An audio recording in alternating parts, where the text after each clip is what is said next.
Welcome to our video series, Be Strategic for Effective Ministry. I'm with Claudia McGuire, who is on our Beyond Ordinary Women's ministry team, and she has many years of experience in being a strategic planner for ministry and is going to share those insights with us today.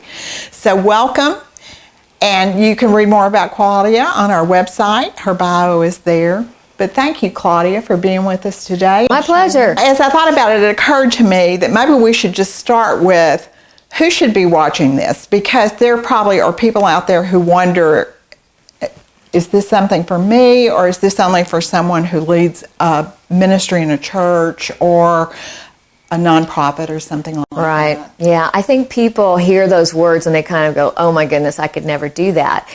And the truth is, it's really for everybody. It could be for just a personal ministry or a personal vision that you're kind of sensing from God for yourself.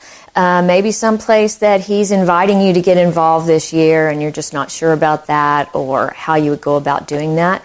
It's for everybody, I think, that's in a ministry, currently in a ministry in a church, someone who is dreaming about starting a ministry within a church or a nonprofit organization, or I think it's for everybody. And I think if people just hang in there, you'll begin to see how this fits in really nicely with whatever God might be placing on your heart, wherever you might be at this time in your life.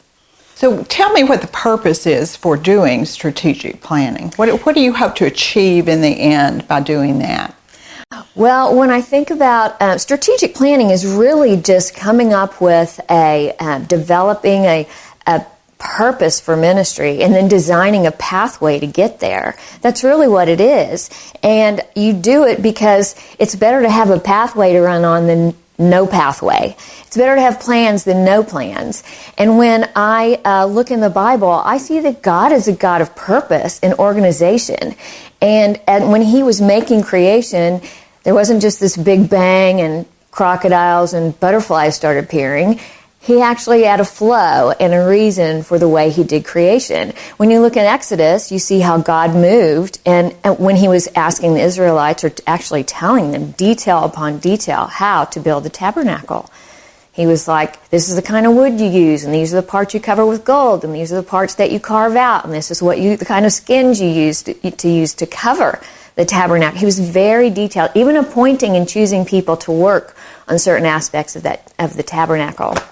Same way with Solomon's temple. David had all the things set aside. Solomon built the temple. And to me, even the same thing in the New Testament. When you read the New Testament, it's a very clear pathway, good instructions for training a Christian how to be a Christ follower, how to live out your life. And God doesn't just throw us out there and go figure it out. This is very much a process that you do under the direction of God, with lots of prayer and asking Him to give you the vision and to guide you towards His plans for your ministry or for your life or for your organization. Well, it sounds very business-like, although you've just certainly explained some ways that it's not. But why would you say that we would want to adopt some ideas that may have come from the business sphere into the church? Right. And there are a lot of business books on this, but Bill Easom and Patrick Lencioni, people like that are very involved in the church, have written books about this also. And on the other hand, I think that church and ministry and Christian organizations are serious business. So I would think even more so in this realm, we would want to be very intentional about the plans we're putting together, the people we're inviting into that ministry or to be a part of this vision. We'd want to be more strategic about that even than what you might find in the business place, or just as much as, I think. Mm-hmm. Yeah. So I would assume one of the main differences would be within the church, within ministry, nonprofits, things like that. Prayer would be the basis and be the foundation of everything that you do, whereas in business, it might be profit. Exactly. Yeah, this is not for profit, although We are about growing the kingdom. We are about having fruitful ministries. We don't want to do ministry and never see any growth or anyone coming to Christ or any difference being made. There's a purpose for our ministry too.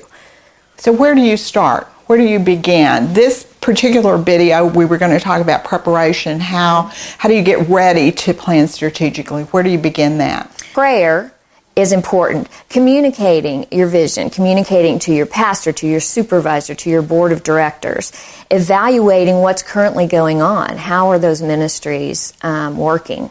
Are they working well? Are they not? Where are the gaps? And then taking the time to really evaluate what you've seen, and that will lead to your vision. So as you think about that, who do you involve in that sort of preparation, looking, evaluating, getting input?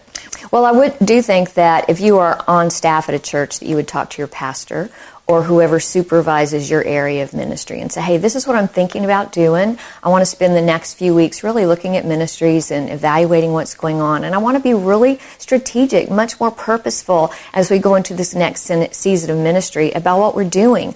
I want to be more in line with where the church is, and I want to help further the purposes and the mission of this church. And I'm going to be meeting with some people that are already a part of this women's ministry or this missions ministry or whatever ministry it is. And I just wanted to know if you would have any input on that. So that's one person. If you have a team already in place, if you have a Bible study teacher or a mom's director or a missions person that's already a part of your specific ministry, then invite them too into this process. Get their feedback. Get what, maybe God's been putting something on their heart. So it's always great to work with a team and not just be in this alone.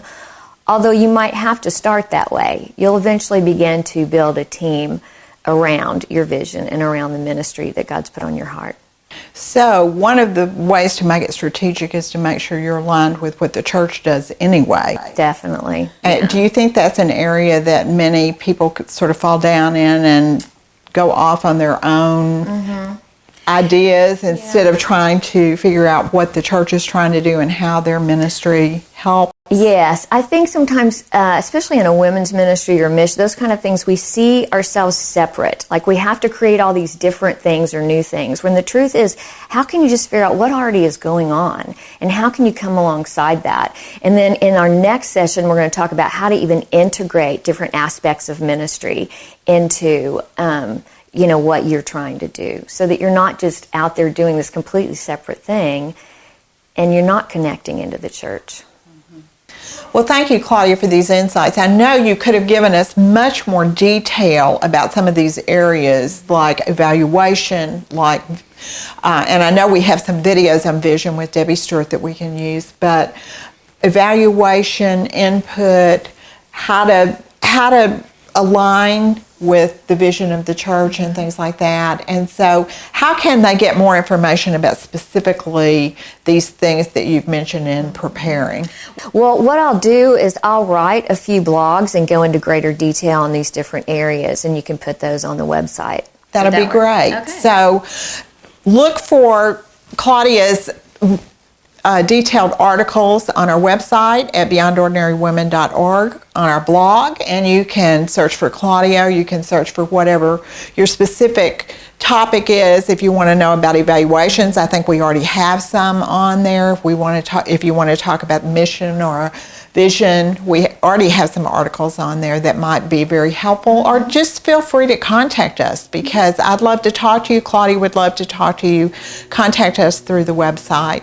And Claudia, I look forward to part 2, where we actually talk about, all right, once you have all this information, how do you actually make a strategic plan? All right, great. Thank you so much.